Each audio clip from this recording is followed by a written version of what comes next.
চিন্ময়ের মতো বহিষ্কৃত নেতাদের কার্যক্রমের জন্য ইসকন দায়ী নয় বলে মন্তব্য করেছেন সংগঠনের সাধারণ সম্পাদক চারুচন্দ্র দাস ব্রহ্মচারী। তিনি দাবি করেন, চট্টগ্রামে আইনজীবী হত্যায় ইসকনকে অন্যায়ভাবে জড়িত মিথ্যাচার চলছে। বলেন, এই সংগঠনকে নিয়ে ধারাবাহিকভাবে অপপ্রচার ও ভিত্তিহীন অভিযোগ তোলা হচ্ছে। বৃহস্পতিবার এক সংবাদ সম্মেলনে এসব কথা জানায় সংগঠনটি। এতে দাবি করা হয়, কিছু বিশেষ মহল অযৌক্তিকভাবে ইসকনকে নিষিদ্ধের দাবি করছে।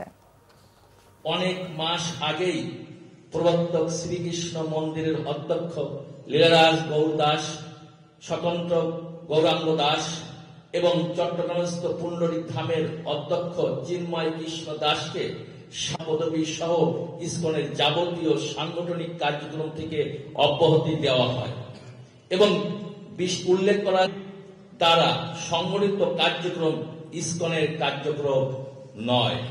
চট্টগ্রাম কোর্ট ভবনের সামনে সংঘটিত অনাকাঙ্ক্ষিত ঘটনাকে কেন্দ্র করে ইসকন বাংলাদেশকে অন্যায়ভাবে দায়ী করার অপচেষ্টা চলছে।